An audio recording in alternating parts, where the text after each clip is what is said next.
تعالیٰ آپ کو دے گا، تو اس لیے فکر کرنے کی ضرورت نہیں ہے۔ 60 اور 70 سال کے درمیان میں زندگی ہے، لیکن حضور نے فرمایا مرنے سے پہلے جس شخص کو نماز پڑھنے کی توفیق دے دی گئی، مرنے سے پہلے جس نے اللہ تعالیٰ کے احکامات پر عمل کرنا شروع کر دیا، اب آپ لوگ پریشان مت ہو، اللہ تعالیٰ آپ کو یوز کر رہا ہے۔ تو حضور فرماتے ہیں یا رسول اللہ، صحابہ نے پوچھا یوز کرنا کیا ہے؟ کہا یوز کرنا یہ ہے اللہ کا کہ اللہ تعالیٰ پھر اس کو نیکی کے کاموں کی طرف لگا دیتا ہے، اور اس بات پہ دار ہے کہ اللہ تعالیٰ اس کے گناہوں کو معاف فرما دے گا۔ تو اس لیے آپ پریشان نہ ہو، لیکن اب آپ کو ضرورت بڑی ہے،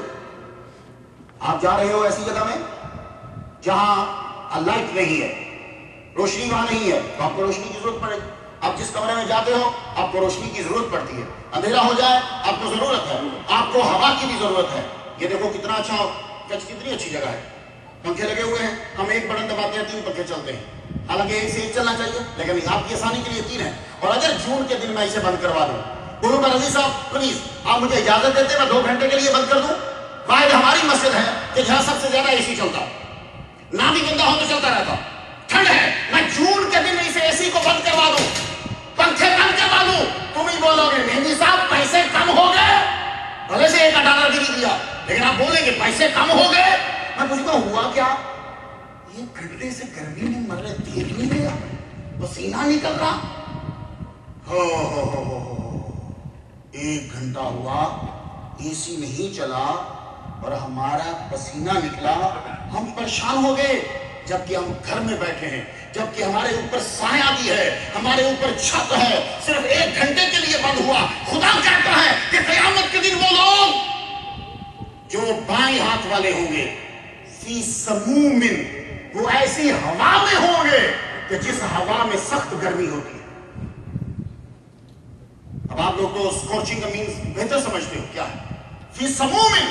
وحمیم، ان کو کھڑا کر دیا جائے گا، اوپر سے ہوا چلے گی، نیچے ان کو گرم پانی میں کھڑا کر دیا جائے گا۔ اب خود سوچو کہ نیچے ابلتا ہوا کھولتا ہوا پانی اور اوپر سے گرم ہوا چل رہی ہو،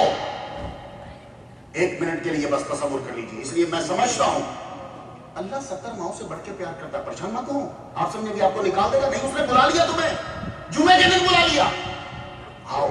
یہ جو تم اس کے گھر میں آئے ہو، میں نہیں جا سکتا آپ کے گھر میں، کتنے لوگ بیٹھے ہو، 11 سال ہو گئے، کتنے کے گھروں میں گیا، جانتا ہوں تمہارے گھر میں نہیں گیا کیونکہ تم نے بلایا نہیں ہے، تو آپ بلاؤ گے تو آپ کے گھر میں جاؤں گا۔ یہ میرے اللہ کا گھر ہے جو بش سے بھی بڑا، بش کا خالق، اوباما کا خالق، سارے صدور کا خالق، صدر کی جمع ہے، تمام صدروں کا خالق، تمام بادشاہوں کا مالک، ساری کائنات کا مالک۔ جب ایک آدمی عام آدمی کے گھر میں میں نہیں جا سکتا، جس کا گھر 1 ملین کا ہے، جس کا گھر 2 ملین کا ہے، جو 2 ملین کا مالک ہے، میں اس کے گھر نہیں جا سکتا جو ساری کائنات کا مالک ہے۔ تم کیسے اس کے گھر آگے بغیر بلانے کے؟ نہیں، اس نے بلایا تمہیں تو فخر کرو، اوباما کے بلانے پہ فخر نہ کرو، جمعہ پڑھنے آئے ہو خدا کے بلانے پہ فخر کرو، اور بتاؤ جا کے لوگوں کو آج ہمیں کائنات کے مالک نے بلایا ہے۔ اور اگر کسی وقت کو تمہیں صبح کے ٹائم بلا لے فجر میں، تو بس سارا دن ڈانس کرتے رہو، میں بھی سامنے آج کہہ دیا ڈانس کرتے رہو، نہیں، یہ نہیں کہ کلب میں چلے جاؤ، میں نے نہیں سب بول دیا نا بات، مطلب یہ ہے کہ جھومتے رہو خوشی سے، آج میرے مالک نے مجھے اس وقت بلایا جب کوئی نہیں بلا تھا۔ تو اگر چاہتے ہو، بس بات ختم کرنے لگا، قبر میں جانا ہے، قبر میں ونڈو کھلے گی، ادھر پتہ چل جائے گا کہ تمہاری ڈیسٹینیشن کیا ہے، تمہاری ڈیسٹینیشن اسی وقت پتہ چل جائے گی۔ دیکھو قبر میں گرمی ہوگی، لائٹ نہیں ہوگی، تو میں آپ کو لائٹ کا پتہ بھی بتا رہا ہوں بغیر بل کے، اور میں آپ کو اے سی کا پتہ بھی بتا رہا ہوں بغیر بل کے۔ اگر لائٹ چاہتے ہو تو میرے نبی نے بتا دیا کہ لائٹ کہاں سے آئے گی، حضور نے فرمایا جو تہجد پڑھتا ہے اس کی قبر میں لائٹ ہوگی۔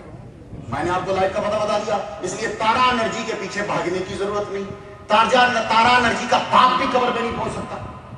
تو تمہاری قبر تو نہیں رہ گئی۔ تو میں نے تمہیں بتا دیا کہ تمہاری قبر میں لائٹ کہاں سے آئے گی۔ دنیا کے سچے ترین انسان نے کہا جو تہجد کی نماز پڑھتا ہے جب مرے گا قبر میں نور ہی نور ہوگا،